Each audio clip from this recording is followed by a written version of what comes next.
Não deve gravar, tá?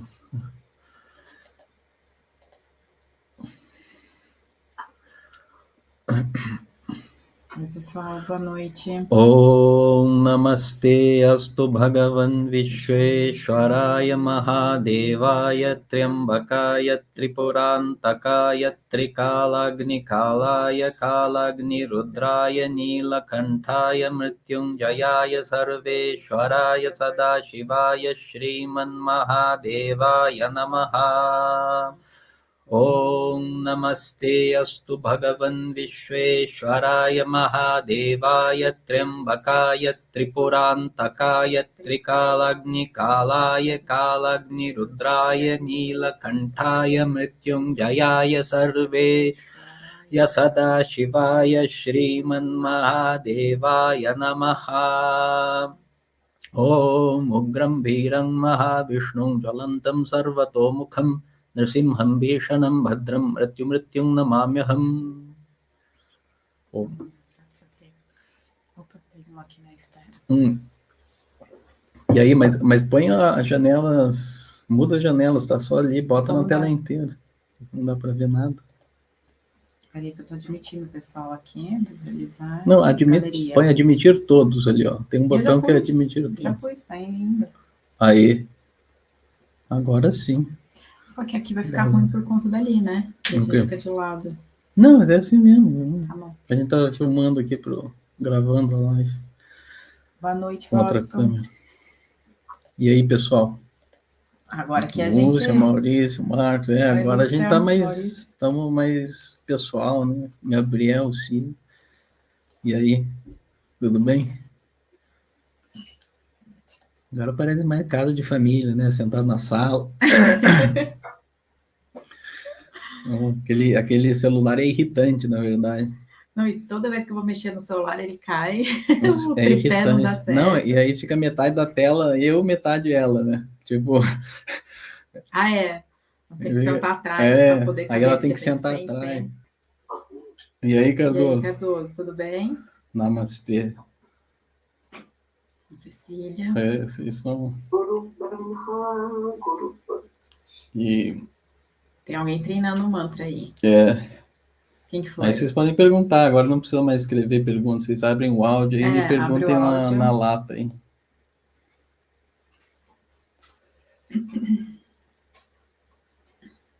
Se é que vocês ousam ter alguma pergunta.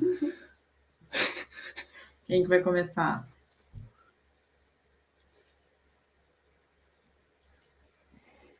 Todo mundo no começo fica com vergonha. Não, é satsanga, é relaxamento, é conversa, não é aula de Vedanta. No começo todo mundo fica com vergonha de começar, de levantar a bola. Tem mais uma aqui. E...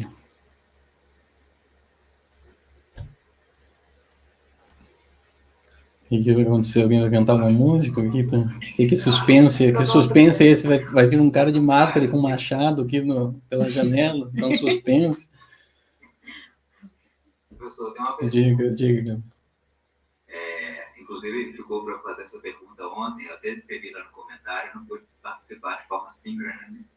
Mas a minha pergunta é a seguinte: o que eu poderia chamar de amor próprio de uma forma saudável? O que poderia chamar de amor próprio de uma forma saudável? Uma forma saudável de amor próprio. E qual seria a melhor forma de lidar com esse assunto de forma saudável, de forma autêntica? Sim, estou pensando.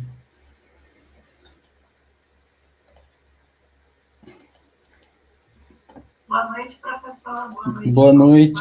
Oi, Elaine, boa noite. O quanto você está disposto a bancar esse amor próprio, a despeito de qualquer ocasião. Assim, quem te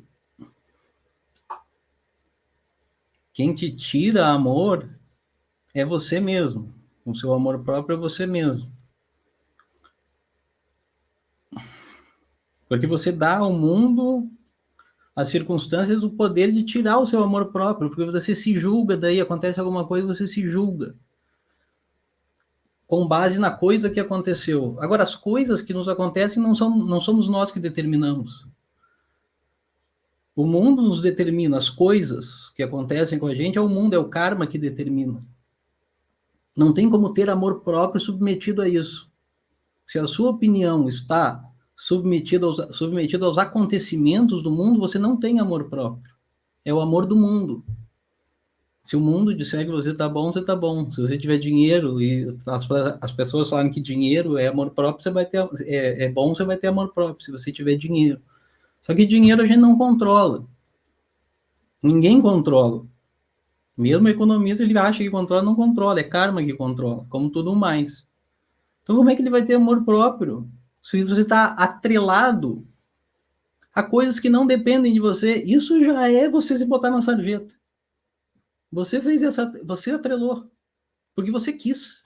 Aí que dá. Sem querer querendo, né? Tem a ignorância. Sem querer querendo. Você atrelou o seu amor próprio aonde? No rabo da onde? Do mundo. O mundo que está indo embora. A vaca já foi pro brejo. Então, quer dizer, a única maneira de ter amor próprio é essa maneira. Você não se atrelar ao mundo. Não pode se atrelar.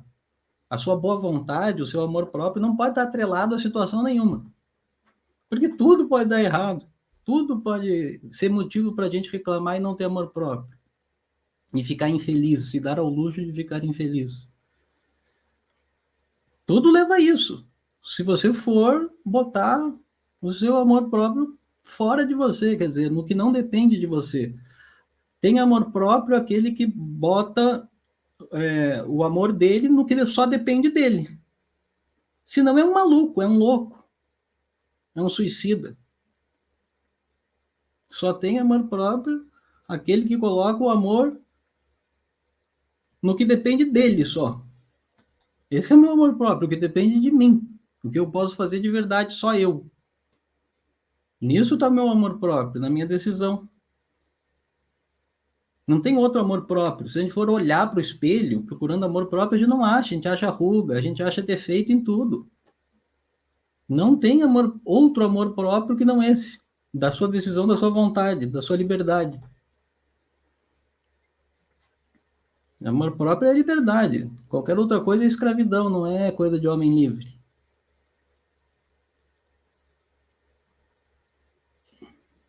Então, esse é o amor próprio. E o karma, professor, é uma escravidão, na verdade? Não, o karma em si não. O karma em si não. Você se submeter a ele por livre e espontânea, sem querer querendo, é o problema. Não é o karma em si. É a sua submissão. O karma você não tem que fazer com o karma. Se o karma fosse um problema, a gente ia ter que esperar o karma passar. Estava à toa na vida, vendo o karma passou. O karma não passa. Imagina se a gente tiver que esperar o karma passar. O karma nunca passa. É tipo o trem de desenho, não para de passar. O trem não para de passar. É o karma, é o trem do karma. Os karmas são determinações. A gente ultrapassa o karma pelo conhecimento, pela vontade. Diga, alguém ia falar alguma coisa? Maurício. Não, fale lá. Tudo bem? Beleza, Maurício. Por falar em karma, esse momento aqui que a gente está nessa live é fruto de bons karmas, quer dizer, fruto da ação. Então a gente está aqui nada mais, mas é uma confluência de várias vidas e karmas passados, e a gente se encontra aqui estudando Vedanta, que para mim parece uma coisa muito rara. Isso é um bom sinal, então, de que a gente está no caminho certo, né? Então, é uma coisa curiosa mesmo esse negócio. A gente, tipo, tá sonhando que a gente tá sonhando. Falando disso, o sonho e tal. A gente tem que acordar. Todo mundo se reúne e fala, a gente tem que acordar, né, pessoal? Não é para que vir aqui na frente. É uma ocasião, é um sonho raro esse, se você for parar para pensar. Um sonho que os personagens do sonho se reúnem e falam, ó, vamos acordar, pessoal. Estão dizendo que a gente precisa acordar, tá aqui, ó. Tem um papel aqui, tá falando.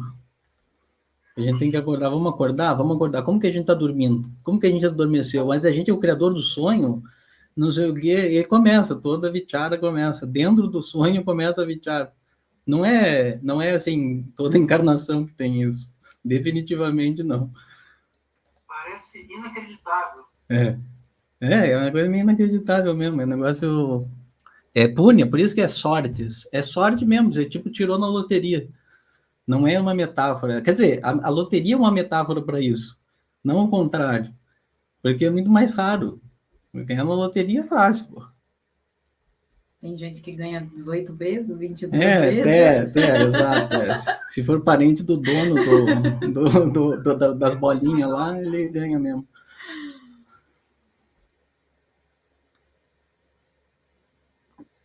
Então é ocasião rara. Não, o ser humano já é ocasião rara. Ser humano já é ocasião rara. Agora, ser humano falando do sonho, não, aí é muito raro. Ser humano falando, vamos sair do samsara. Isso é um samsara. Mas vamos sair do samsara. Olha a ideia que tiveram. O Urishi teve essa ideia. Vamos sair do samsara. Isso veio de Ishvara. Ele pensou isso. Vamos sair do samsara. Como? Porque a gente quer, ué. A gente quer sair do samsara. Quem pode impedir? A gente é Ishvara. E aí, isso que é o sonho aqui é esse. Mas é Ishvara, por isso que é Ishvara Anugraha. Isso é chamado Ishvara Anugraha. Bênção de Ishvara. O Criador fez isso. Foi ele que no começo falou, vamos sair do samsara. Foi ele. E é uma linhagem só, né? Esse que falou a primeira vez, quem quer que tenha sido, é o que a gente está falando. Vamos sair do samsara, por quê? Porque a gente quer e a gente pode. Então, tchau, samsara.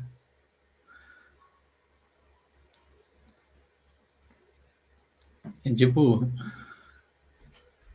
Bom, pergunta aí. Professor, eu tenho uma dúvida aí. Diga, Rob. A um Reels que você postou.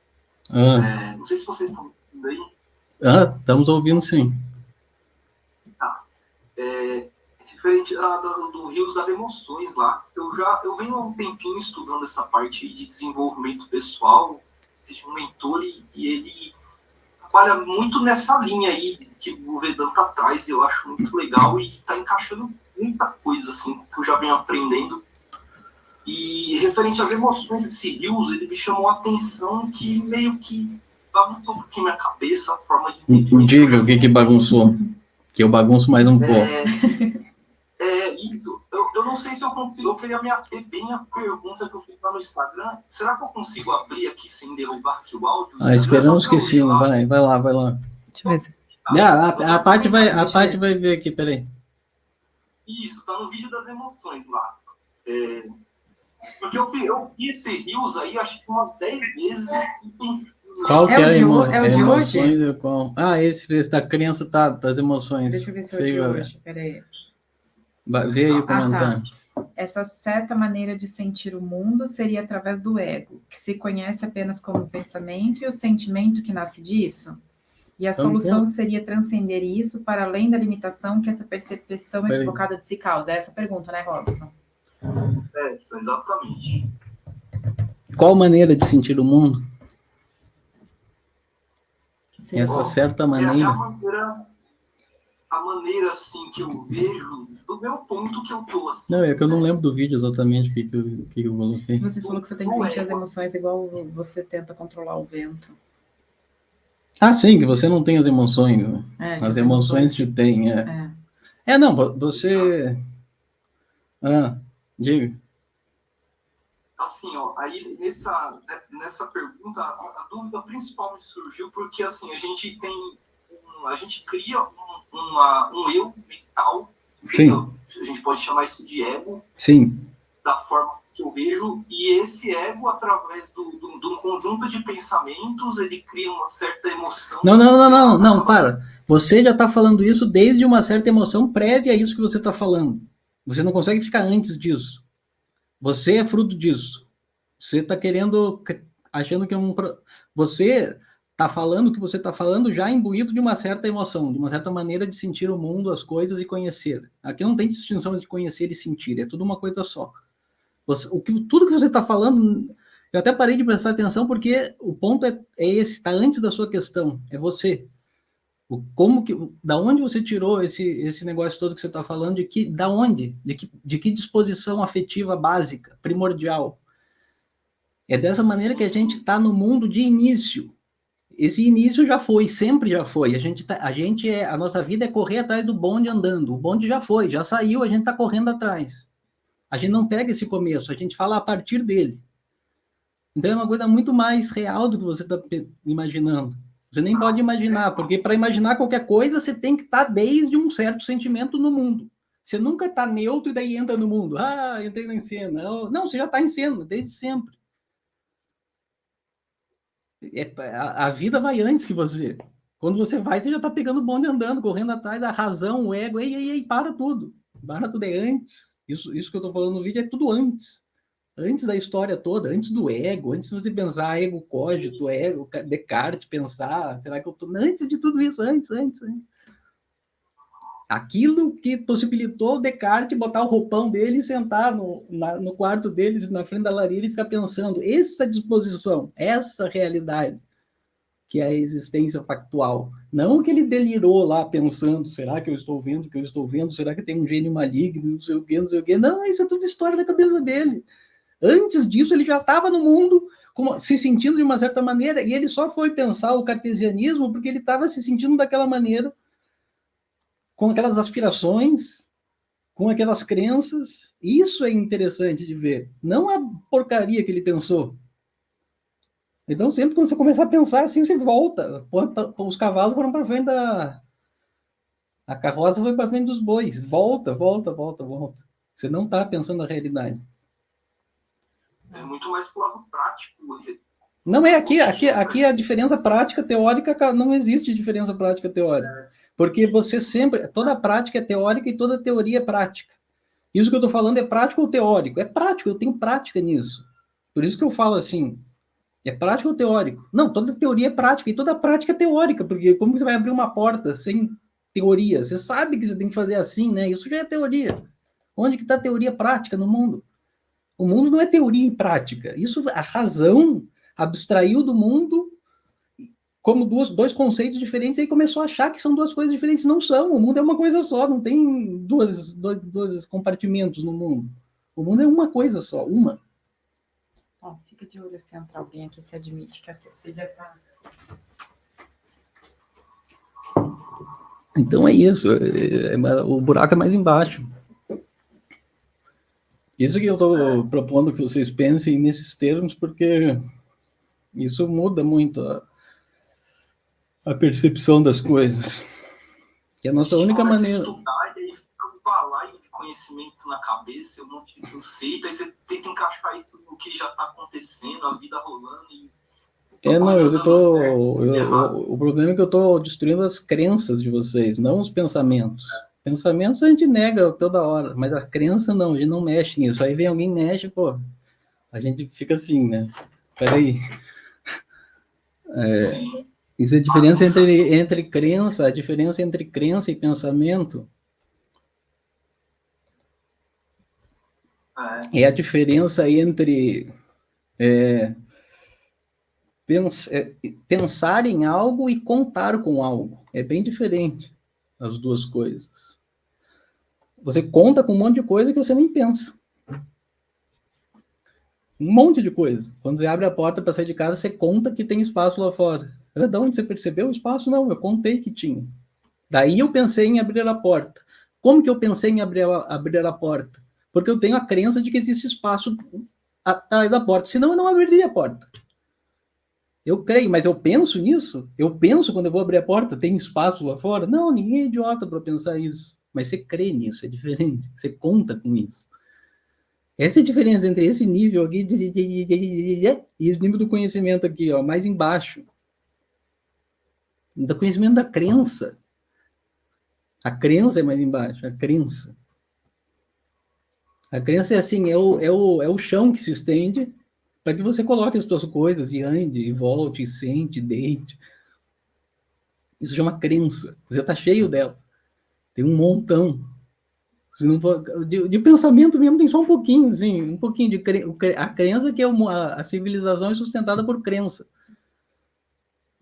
Pura crença. O resto é tudo detalhezinho, adorno, o pensamento, as escrituras, tudo. A crença. A nossa vida é assim. O que sustenta esse... Imagine se você contasse só com a sua percepção sensível. O que você sabe da percepção sensível? Nada. Só a aparência da cara das coisas. Isso não é nada do nosso mundo. Isso aqui é só uma casquinha do nosso mundo. Nosso mundo é profundíssimo. Tem todas as direções, até dentro do meu corpo, dentro da minha mente, lá fora. Nosso mundo é gigantesco. Isso aqui que eu estou percebendo não é nada. Se a gente fosse reduzido à percepção sensível, a gente ficaria colapsado, simplesmente em estado catatônico. Sem saber o que fazer, nem para onde ir, porque só tem a percepção sensível. Imagine que terror. Você consegue imaginar o terror? Você não sabe de onde você vai, onde você está, para onde você estava indo, o que está acontecendo. Você só tem a percepção sensível. O que dá profundidade para a percepção é a crença. O que dá profundidade para a percepção sensível. Profundidade quer dizer a história. Tem uma história isso aqui. Não começou aqui. Do nada. Tem uma história, mas a percepção sensível não conta essa história. Quem conta essa história? Contam, essa história é contada. Você já nasce com a história contada. Estão contando para você desde sempre. Então, é isso. Você tem que exercitar o pensamento. Pensar a realidade. Aproveitando o gancho aqui dessa conversa com o Robson, é uma coisa que vem na minha mente há bastante tempo, é que boa parte dos nossos problemas se refletem ao fato da gente confundir a linguagem com a realidade, quando na verdade a linguagem deveria apontar a realidade. E Vedanta, portanto, ele vem consertar isso. Exatamente. Né? E as palavras vão apontar para o que é real. Exatamente. Sim. Mas as palavras têm esse problema, elas caem no desuso muito facilmente. Quer dizer, no desuso não, no uso, na verdade. Porque para a palavra adquirir uso, ela tem que ficar, como se diz, quando uma coisa é usada. Para o conceito cair no uso, ele tem que perder a precisão conceitual filosófica dele, para cair na boca popular, senão não cai, né? E só vira linguagem o que cai na boca do povo. Então a linguagem está sempre defasada. Na maior parte do tempo, quando a gente acha que está pensando, a gente está repetindo palavras defasadas com a nossa percepção. Não está casando as duas coisas. E por isso a gente não está certo de nada. Porque a gente não pensa o que as palavras, justamente que você falou, indicam. As palavras perdem o poder de indicar e ganham um manuseio fácil, porque a palavra tem que ser fácil, ninguém pode parar para pensar na vida, me traz um chopp, o cara traz o chopp, ninguém pensa o que é chopp, nem nada. Tem que ser de uso fácil, então as coisas têm que ser faladas. Tem coisas que dá para ser falada, tipo chopp, mas qualquer outra coisa um pouquinho mais complicada, já perde-se. Se você contar só com a palavra, você tem muito pouco. Então você tem que voltar à experiência primordial da onde aquela palavra surgiu, e daí você tem que usar as palavras para falar de novo aquilo. Se for o caso, você troca de palavras, sei lá, você faz um quê? Você manipula a linguagem, na verdade. Diferente de falar. Falar todo mundo já está falando, mas manipular a linguagem desse jeito é mais difícil. E só assim a gente realmente entende alguma coisa. Porque a gente pensa que a gente entende para além das palavras, não entende não, você só entende palavra. Então, você ficar com as palavras meio capenga, você tá capenga, tua cabeça tá capenga, tua inteligência tá capenga, tá tudo capenga. Não tem como assim, com as palavras eu não sei usar, o resto eu sei. Não tem resto. Todo o resto você faz com pensamento. Pensamento são palavras. Eu sei fazer tudo, professor, menos pensar. Então, você sabe o quê? Eu faço tudo. Eu sei fazer de tudo. Eu só não sei pensar. Então, o que você faz, cara? É mais ou menos uma situação. A gente não sabe pensar e tá fazendo as outras coisas. Por isso que tá tudo uma porcaria. Primeiro tem que parar, mas a gente não tem esse negócio de vou parar. Não, a gente já quer fazer, a gente já quer entrar na política, a gente já quer fazer um monte de coisa. Para, relaxa aí. Foda-se o resto. Se a gente não pensar, não tem nada. Não tem mundo, não tem cultura, não tem libertação, não tem porcaria nenhuma. Só tem a desgraça do mundo. Então a gente tem que levar a sério esse negócio, não é... Ninguém está fazendo teoria aqui.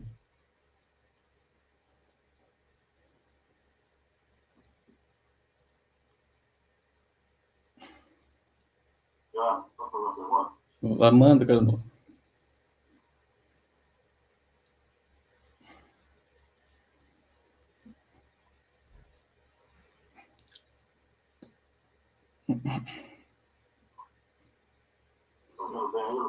Hã? Tô.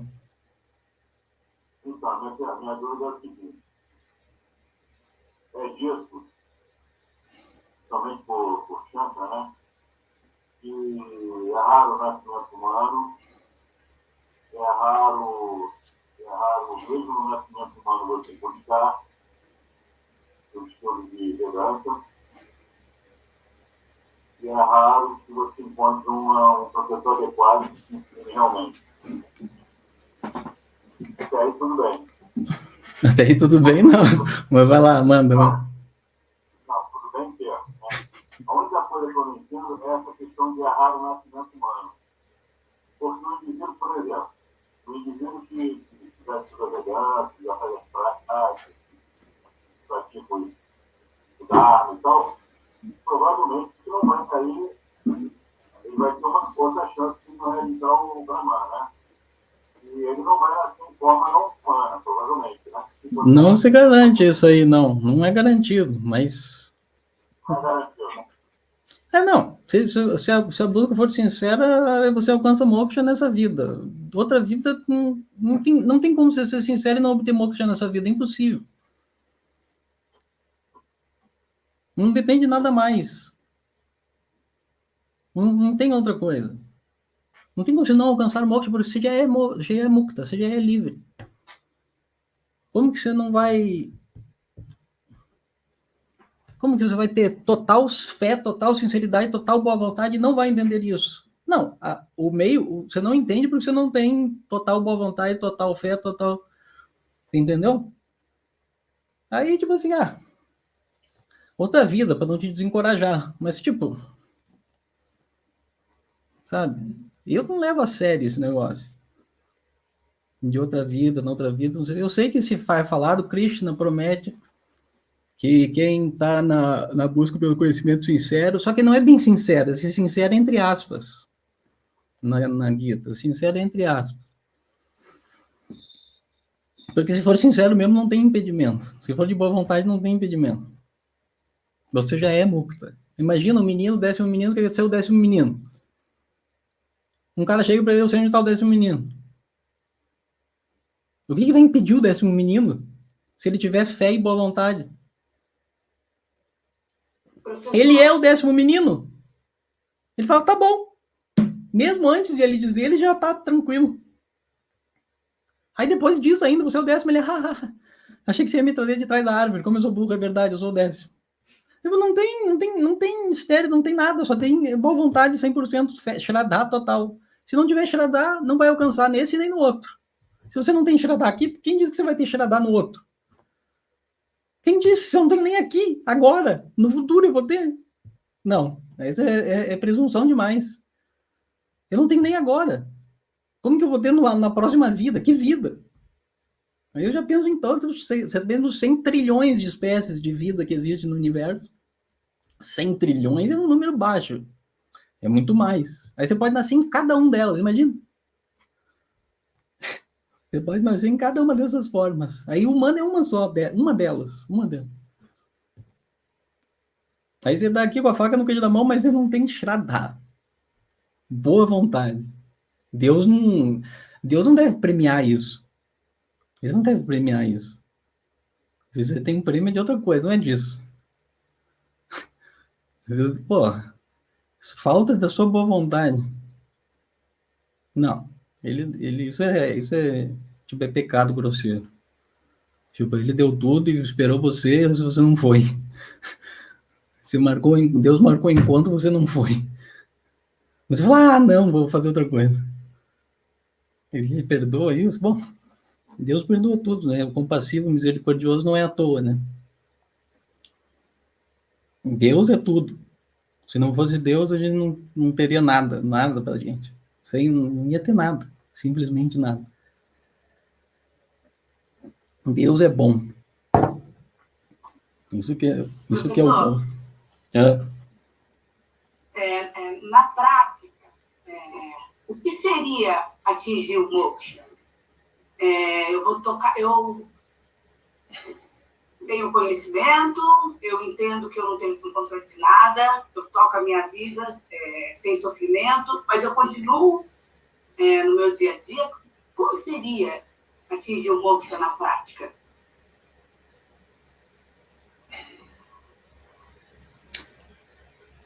Tudo que você sofre não interessa. Não é livre. O que você sofre? Tudo, desde o corpo até os pensamentos, as emoções, tudo você sofre. Não está na tua mão. Você está sofrendo essas coisas. Isso não é dimensão, não dá para ser livre aí, nessa sofrência. Ninguém vai ser livre ali, sentado assim, sofrido. Esse sofrido. O que é sofrido? Tudo é sofrido. Você sofre um pensamento. Você sofre as cores. Você não vê, você sofre as cores. Não é você que vê. Não é teu livre-arbítrio ver ou não ver. Se o olho está aberto, você vê e acabou. Você sofre o mundo. Você está querendo ser livre nesse mundo? Quem está querendo ser livre nesse mundo? Nessa sofrência? Tem alguém aí que pode alguma coisa? Tem alguém que pode alguma coisa aí ou não tem?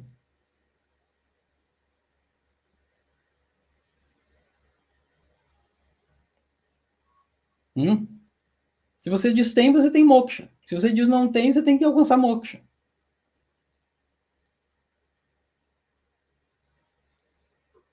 Tem alguém que não é sofridão, não sofre nada. Tem alguém que é ativo. Que diz, que escolhe Ishvara ou não escolhe Ishvara, que escolhe sofrer, escolhe não sofrer. Que escolhe. Pode escolher agora, pelo menos. Antes você poderia ter, não tive oportunidade de escolha. Bom, agora você tem. Essa pessoa está aí?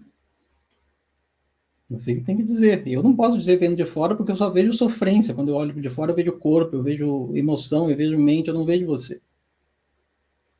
Eu só vou ver você quando você vê você, porque aí eu vou estar vendo eu.